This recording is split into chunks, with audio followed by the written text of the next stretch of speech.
Hello,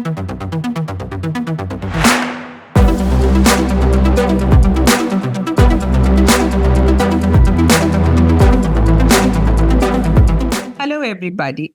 At the very onset of 2025, we are bringing together the Insight series with a very few special women leaders whom we consider the epitome of transformation and change. They are positive energy personified. Today, we have somebody very special with us. She is with more than 15 years of experience in strategic leadership and 20 years of experience in the education segment having worked as a teacher, principal, human resource director, and director of education. She herself feels most energized when she is facilitating sessions and spreading the power of Emergenetics. Currently, the CEO of Emergenetics, she has provided the organization with the strategic direction and upholding the main core values of Emergenetics. Personally, I consider her as a person who has this ability to light up the room she enters into. So please welcome Marie Unger. Oh, Sudeshna, thank you. What a beautiful introduction. I consider you among some of our very favorite people in the Emergenetics community, and I'm honored to get to be a part of this session with you today. So thank you for having me. Welcome. And we are very excited. And so we go straight into, asking you your views on leadership, on business, as well as how we are weaving Emergenetics and helping people with that. Right. Yes.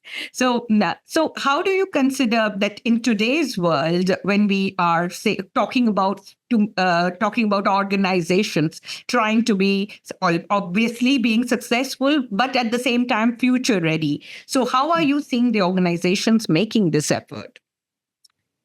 I think it's a great question for organizations to be asking because there is such a focus on being future ready that I think we may be losing sight of one of the other focus or foci that we should bring to our organizations, and that is the people-centric part of that focus.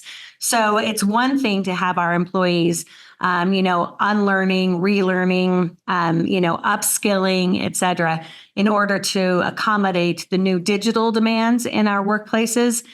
However, when I think about the need to be able to do that, there's a need then to be able to understand the soft skills, the human element that comes with that education section of what has to happen in that, reskilling, upskilling, et cetera. We have to adapt.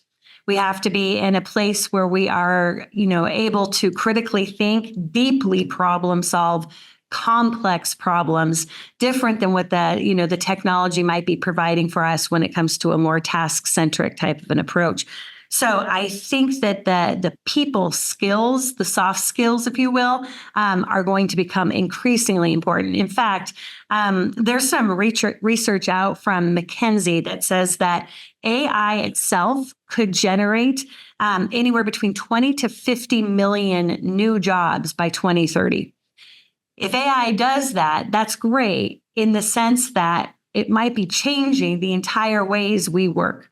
In order to navigate changing the ways we work, we have to have engaged, motivated employees who are willing to embrace these new types of work environment. And from what I know in our research, we know that people will be engaged in different ways based on the ways that they may prefer to think and behave. And so understanding those softer skills, if you will, or what we used to call soft skills, I call them essential skills. That's the part of the future that I think organizations need to really be considering, not just the digital transformation, but the people transformation as well. Absolutely. And what role should leadership play in all that? Well, leadership is essential. As you and I both know, organizations are often only as good as the people that are leading them. And as a part of that leadership, we believe, of course, that it's essential to understand the employees, to value who they are, to understand what it is that motivates and drives and engages them, listen to them, listen to those various perspectives, and take those opportunities to build their skills or build their talents or build their ability to, problem solve, et cetera, in ways that might be different than ever done before. So that leadership power is almost going to be coming from that people-centric approach, taking the people in the organization and knowing how to navigate the dynamics of those relationships to really increase their effectiveness. Yeah. So, in understanding that, again, comes the challenges they are facing today. So as leaders, we are kind of we are understanding that it is the pressure to become successful. So get the technology in order. Definitely, that is a pressure. The competitive world is kind of creating that pressure on the leaders. Yet balancing it with the people side as well is a challenge for them. Other than that, what do you see that which are the other challenges they have to overcome? Yeah, I mean, I think what you're talking, one of the things that you just said, I think is very essential, and that is the pressures from external. I think that as leaders, it is so easy for us to compare ourselves to everybody else out there in the world. And we have to recognize the value that we bring, internally, and trust almost in the space that this is why you are in this leadership position. This is why you were given the opportunity to grow your company, grow your organization, whatever that might be. So there's a little bit of, I would say sometimes an encouragement to pause, which is hard because there's pressure and it's a fast-paced world and it's an ever-changing world. But if you can pause long enough as a leader, step back and recognize, maybe recenter yourself around the core values that brought you into the world of leadership or the world of your organization, I think that is something that would be essential for leaders to consider. I think the other one that often gets overlooked is the fact that we have 5 generations in the workplace today, 5 different generations that are all very unique in the way that they approach work and what they see as value added at work. And the best part is we know that from those generational studies, every generation thinks they are smarter than the one ahead of them. And they think that they are, better than the ones below them. We all think our generation is the best in the way that we operate. But the reality is, by navigating generational differences in the workplace, we have an opportunity to bring all those brilliant perspectives from each of the generational differences to life so that we can maximize the effectiveness and efficiency of all the brilliances from each of those generationals. Absolutely. So the importance, yes, we are nowadays we do go on considering the importance of how change is going, but the constant factor of the human side of it is something I think we need to give more importance to that. So to that extent, I think the HR function, that is the people function by itself, is becoming very crucial. So to make an organization successful with its people, what do you think should be the priority of this function?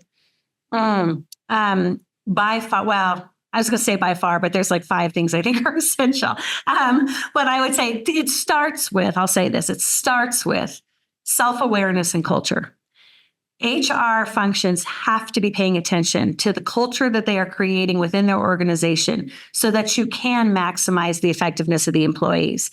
In order to have a strong and powerful culture, we believe that that starts with self-awareness. Employees need to understand what their strengths are, what brings them the energy, where are the areas that, may take a little more energy to flex into while they're at work, navigate the communication behind that. So that self-awareness is essential to creating a culture that then ultimately can maximize the effectiveness of their people.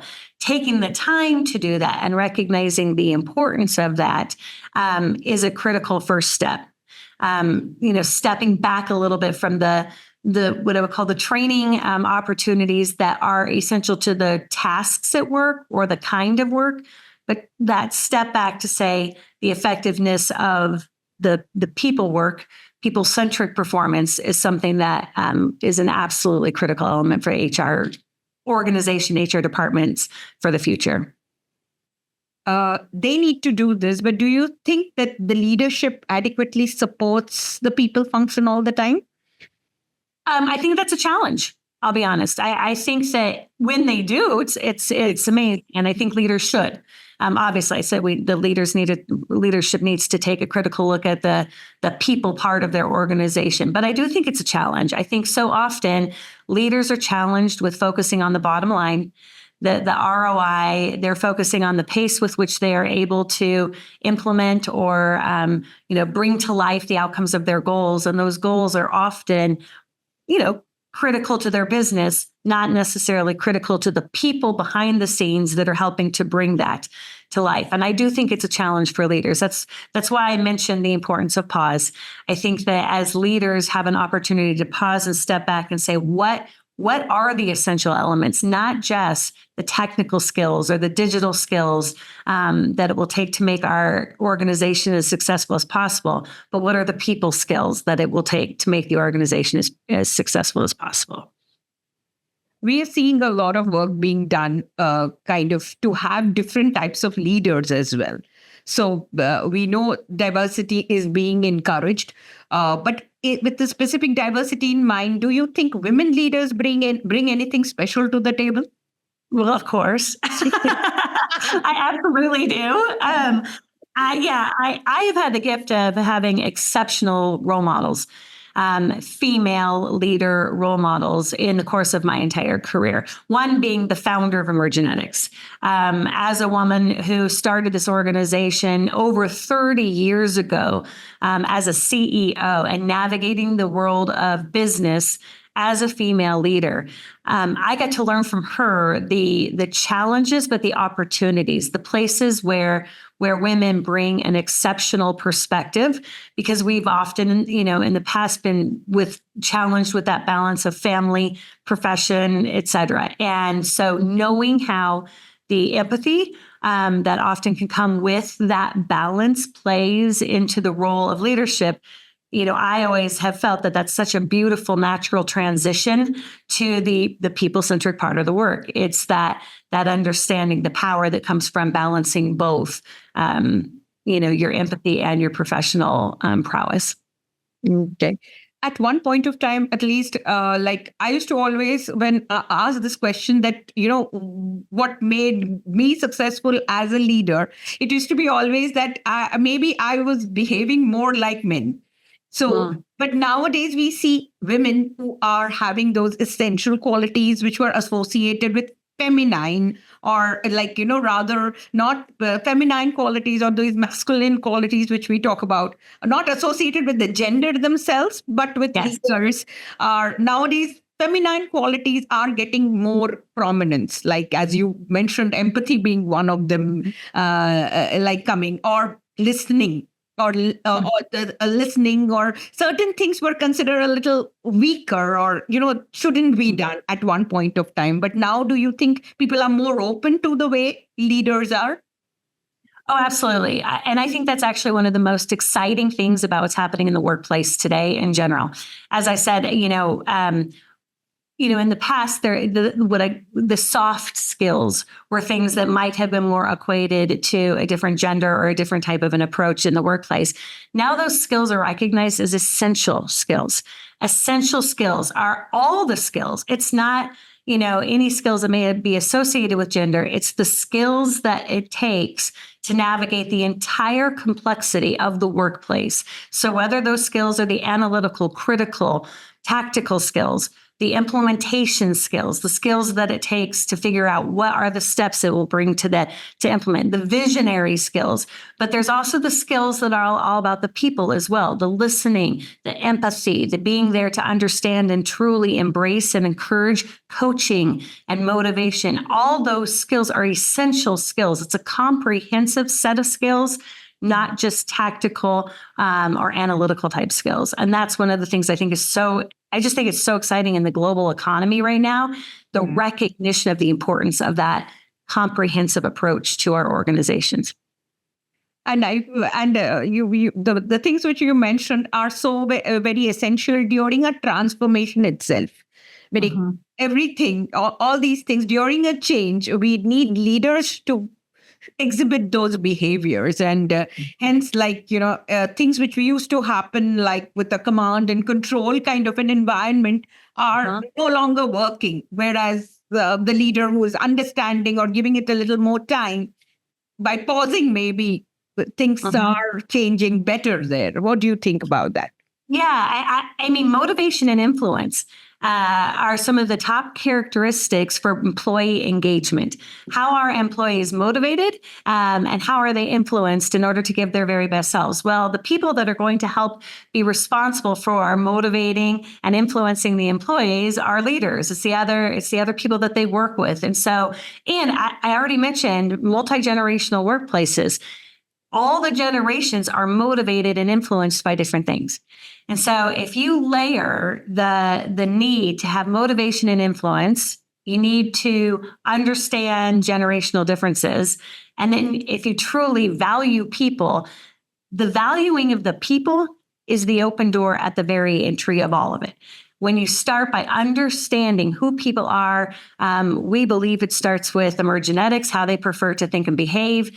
That opens the door to understanding then how to approach motivation and influence, which then ultimately leads to employee engagement at the end. So it's essential. It's essential. So where does Emergenetics help us and fit in all these future ready, make the organization future ready? Yeah, well, I would say everywhere. Emergenetics helps us. The reality is Emergenetics aims to produce really positive and productive workplace cultures. We are brought in to help cultures with their ambitions to be a very positive and productive workplace where communication, collaboration, understanding the power of the nuances of how we all operate as humans become that essential piece that I'm talking about. Emergenetics comes in to solve those problems.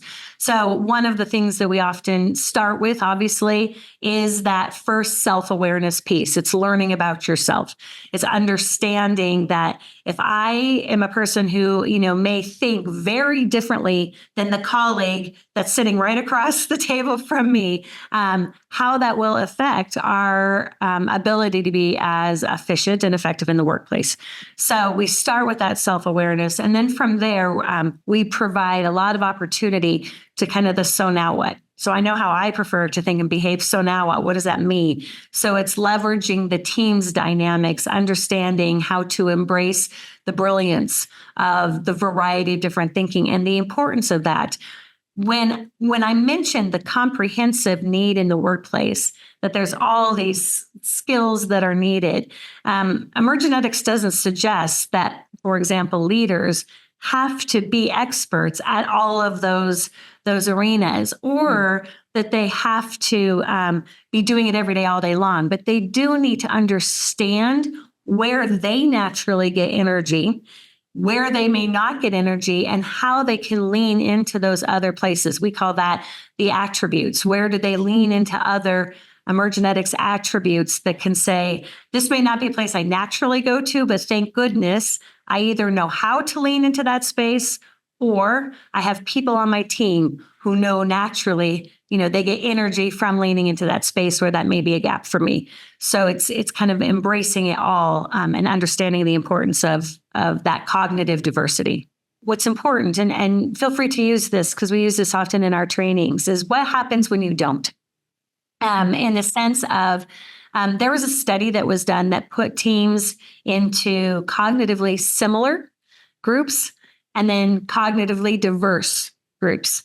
The assumption was, if I'm with all the people who will solve the problem just like me, will probably solve the problem faster. And it turns out that the group that was different, and I can provide with you the research if you want to cite that. It's a little bit dated in the sense that I think this was done in 2015.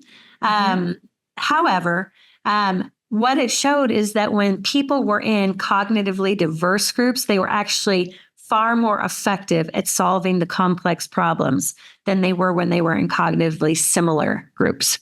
So I think that's one really important component to note. The other thing is we have it's a set of slides that we actually use in our training where we worked with a leadership team.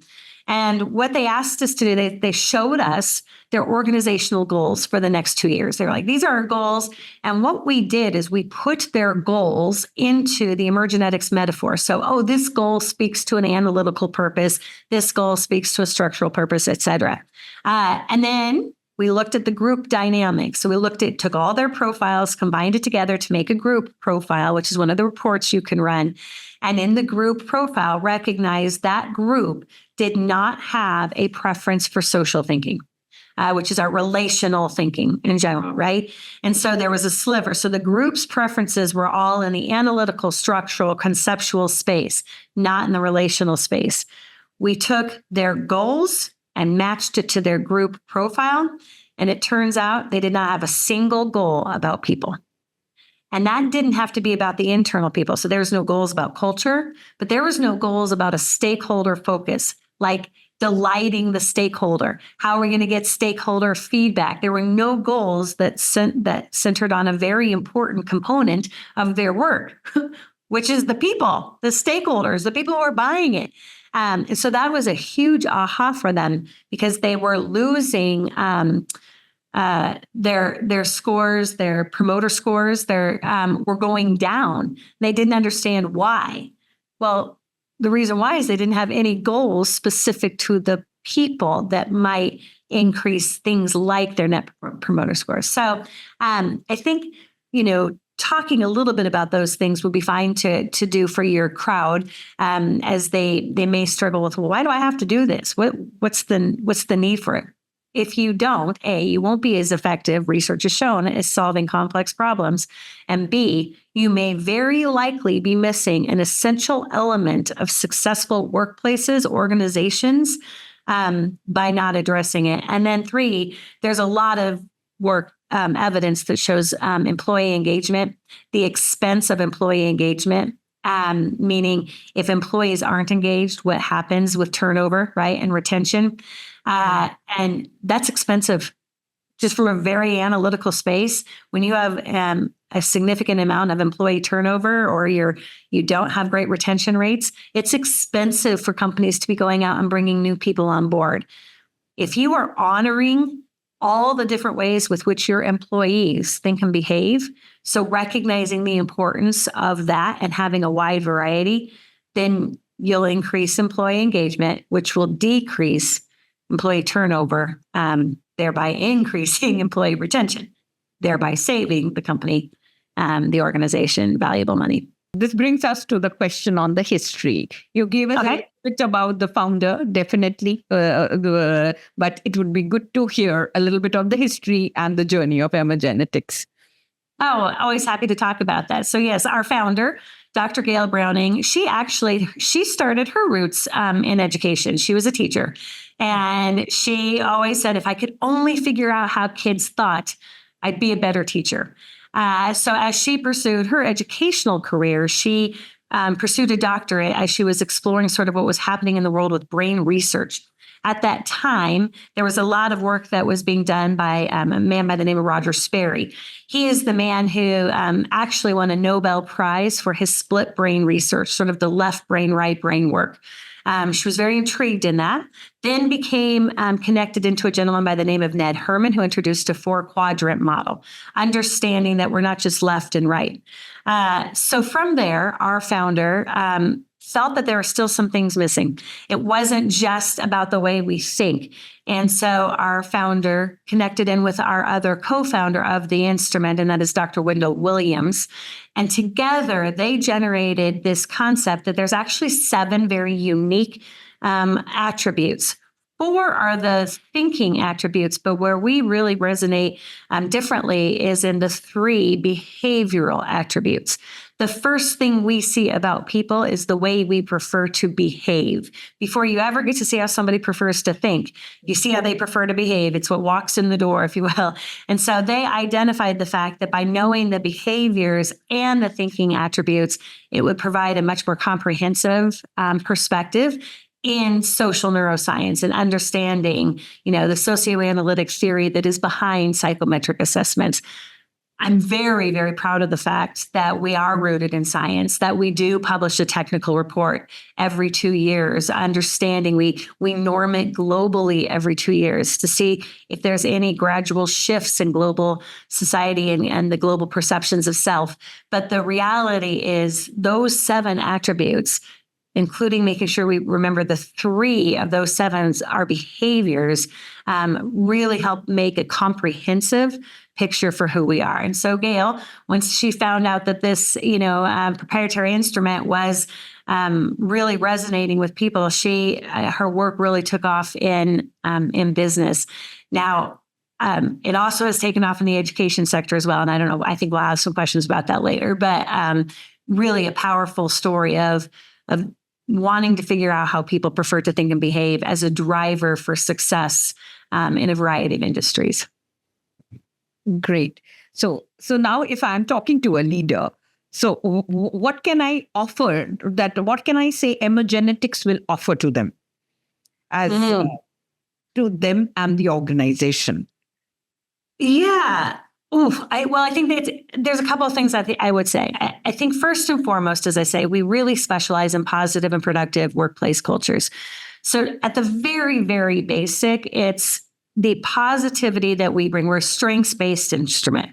So we don't tell people what they need to fix about themselves. We talk, about who you are, the brilliances of what you bring to the table, and how we all can learn into what we call flex into those ways of understanding the nuances of different people. So that positivity right off the bat, that's probably the number one thing we hear about the beginnings of understanding self and each other. I think the second thing that I would say that we would offer our leaders is the productivity.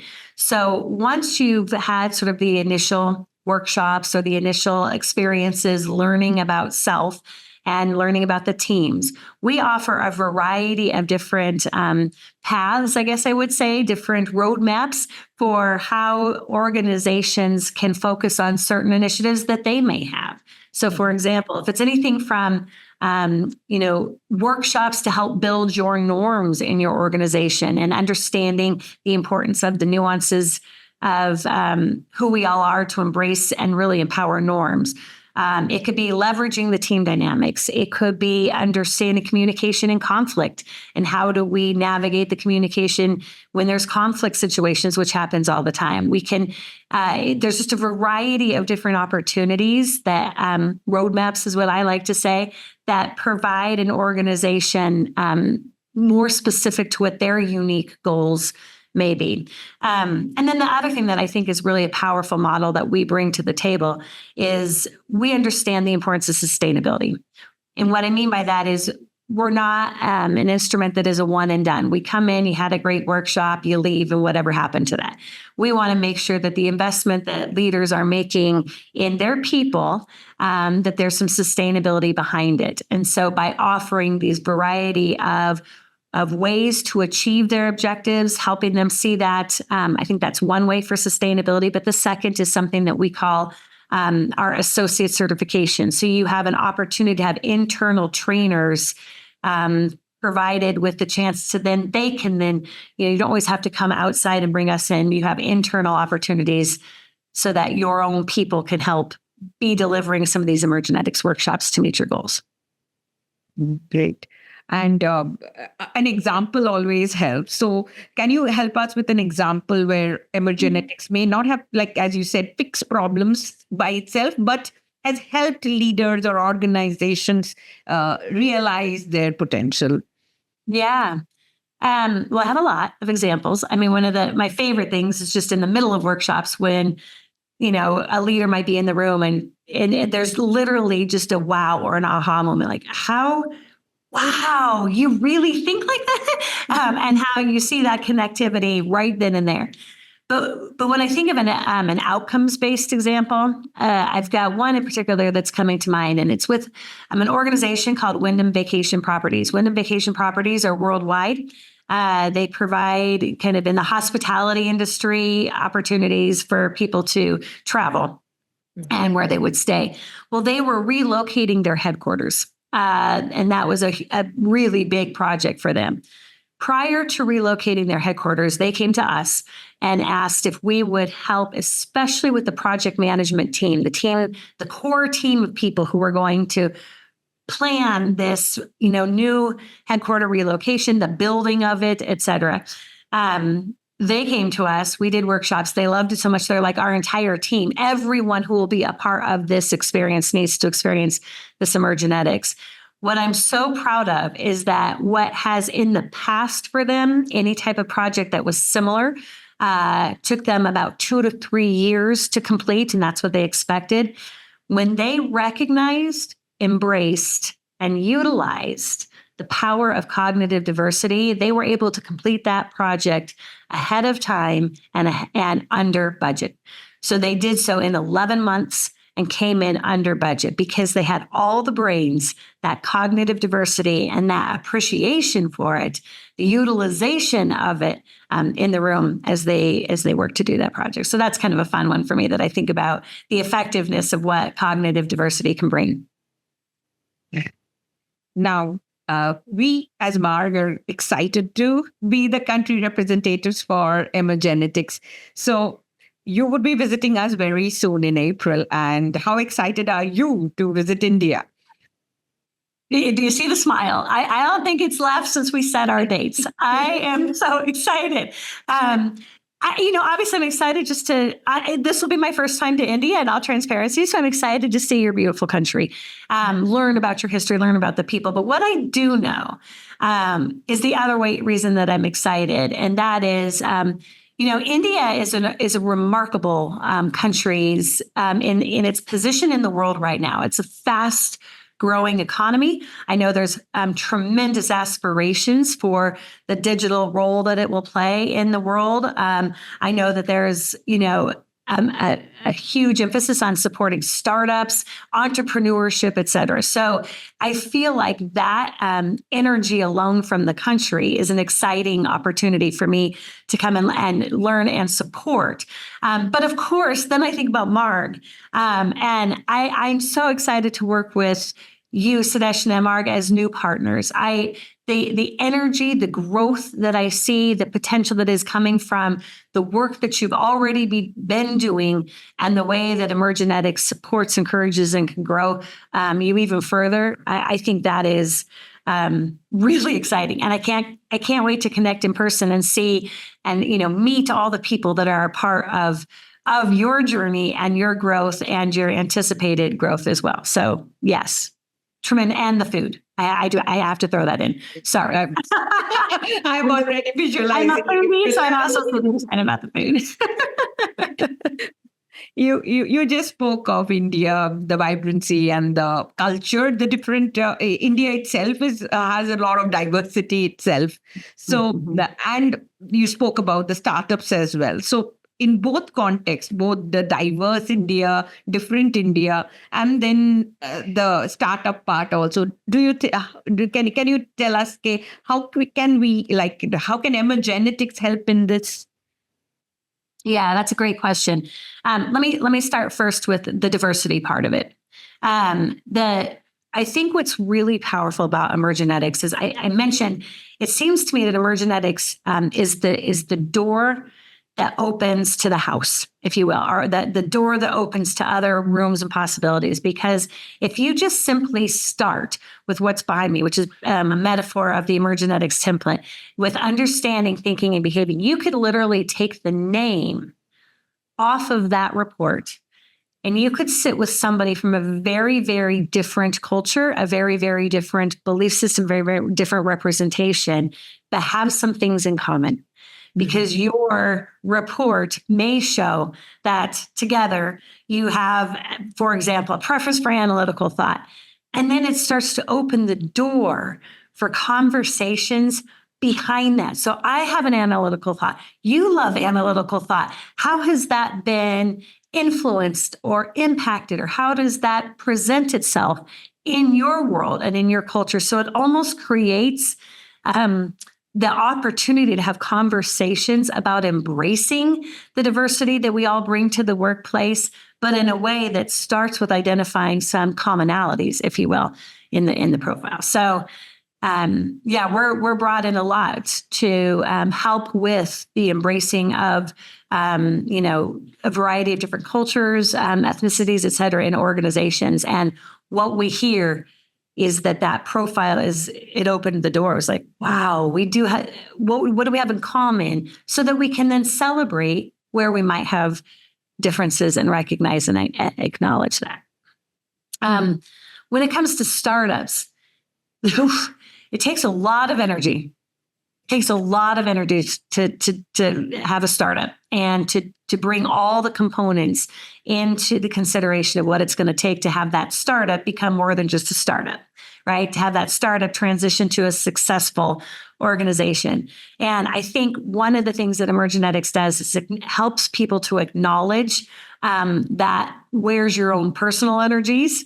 Where does the team get energy? What might be some places that you need to bring more energy to, so you know next who to bring in, not just from a technical space, but from, that thinking and behaving, that cognitive diversity. And so we believe, obviously Emergenetics is essential for all organizations, but boy, do we see the power when it's brought in at the very, very beginning level of a startup. And helping people take off from where their goals may, where then we want to go with their goals. Yeah, I can well understand, because we know how we benefited from the numbers. We have like almost trebled from the time we used Emergenetics, and that always that thought while hiring, it shouldn't be like me, that are we having the whole brain? And looking at that is something like, it becomes so natural to us that. Yep.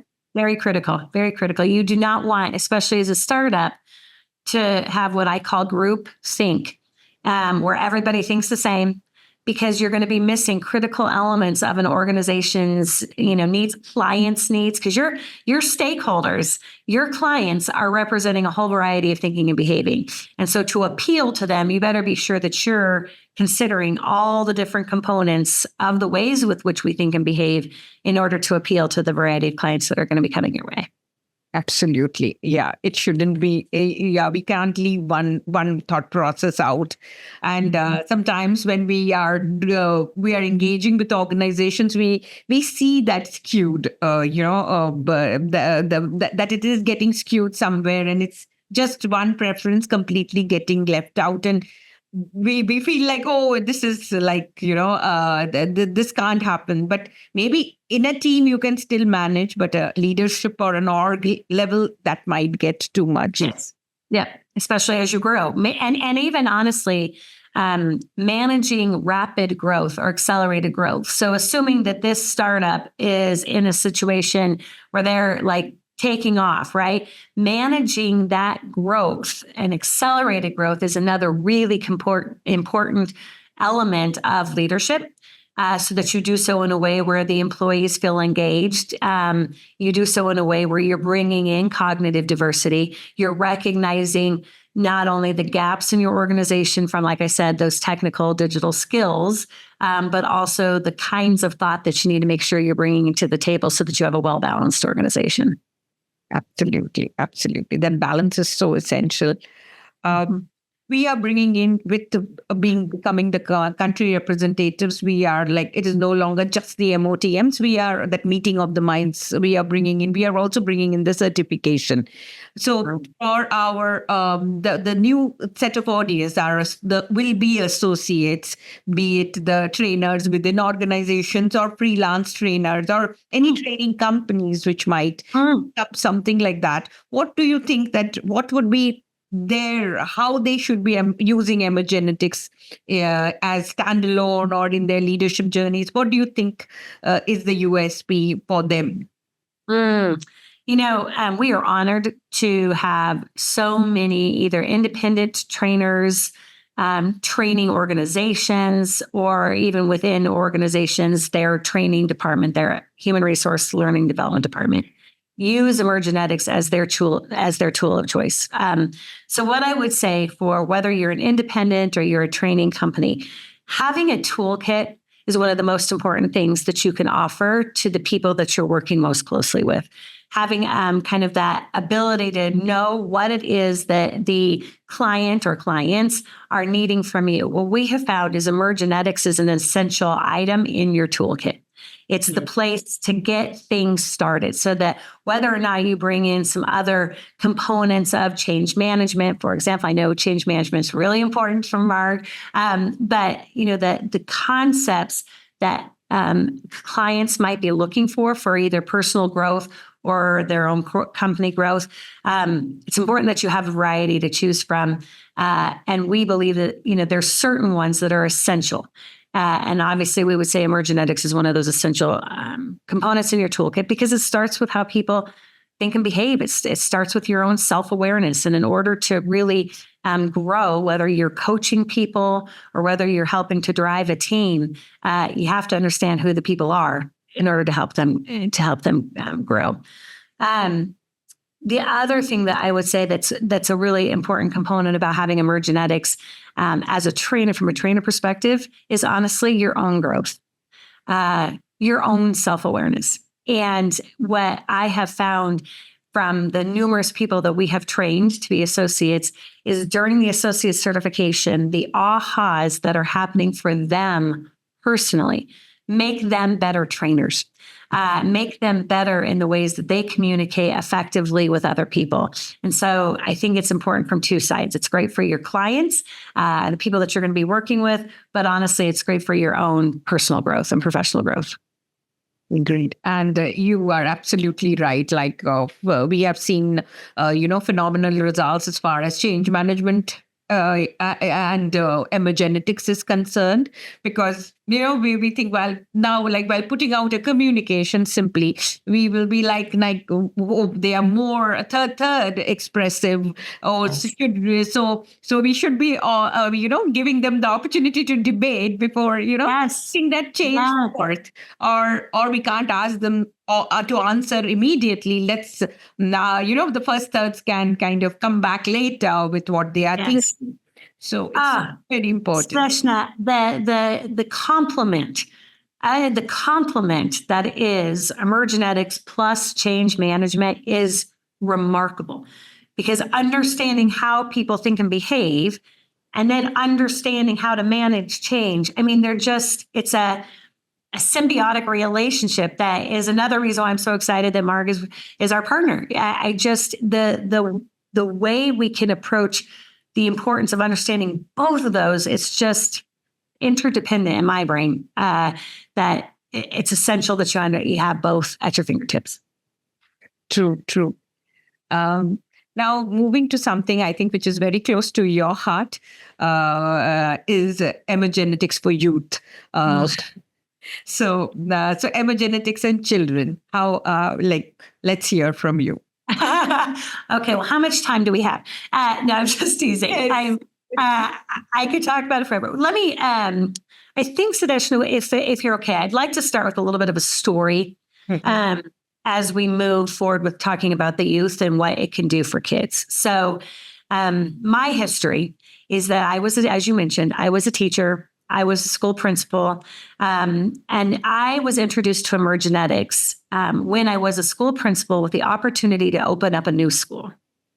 And at that time, we called them superintendents here in the United States, but the person who's kind of overseeing all the schools, if you will, he had learned of Emergenetics and said, I think you might want to try this with your teachers. Now, what's really interesting is that when you open up a new school, you get the opportunity to pick some of the teachers that come your way, but you also have teachers who are sent to you, not people that, at least in my situation, that was what I dealt with.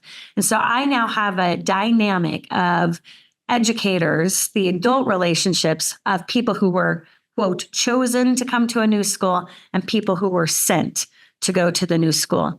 And so right off the bat, I could see that's going to, how am I going to create a culture of trust and communication and collaboration unless I address something differently? So we brought Emergenetics. I became an associate so I could train my own teachers. And we brought Emergenetics to our school. So we started first and foremost with just the adult relationships, doing honestly a lot like what happens in the business sector. It's helping teams be more effective in their communication, their collaboration. Well, the reason I tell that story is we did that first.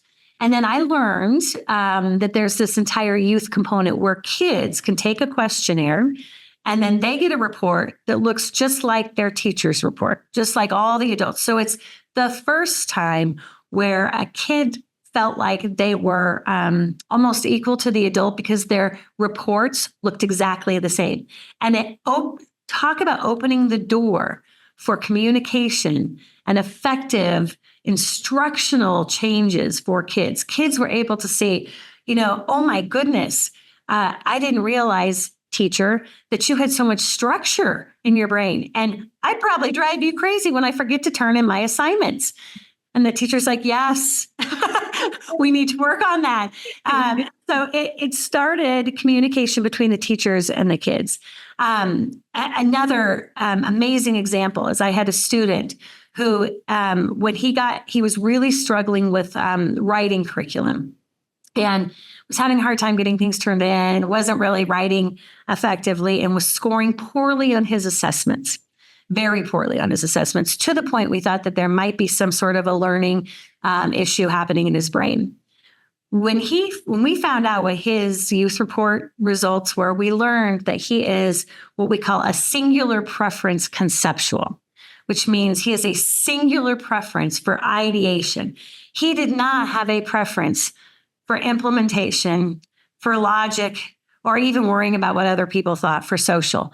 And so all of the strategies that we as educators were trying to bring to him to help him become a better writer were not the strategies that motivated and engaged him, because we were coming from all the different other attributes.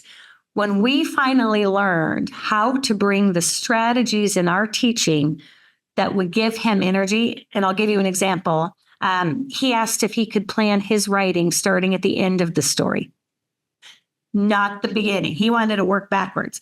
We were like, you know what? Okay, let's try it. When we changed our approach and let him learn through strategies that worked best for him, he went from being unsatisfactory, the lowest mark you could get in writing, to advanced in 1 year. So his academic achievement increased simply by thinking about this report and how we can make sure that we taught that way. So when it comes with youth, there's teacher to student relationships that improved. When it comes to youth, there's instructional strategies that improved. And then the third thing that I like to talk about is the student to student peer relationships that improved. Because when students could understand, when youth can understand, wow, you think so differently than me, it actually significantly reduced the miscommunications that might normally happen in peer relationships, and in fact, strengthened their perceptions of each other. So instead of thinking, wow, you're weird, you think differently than me, it was, wow, I actually think that's kind of cool, and I need that right now. Let's talk, or let's work together.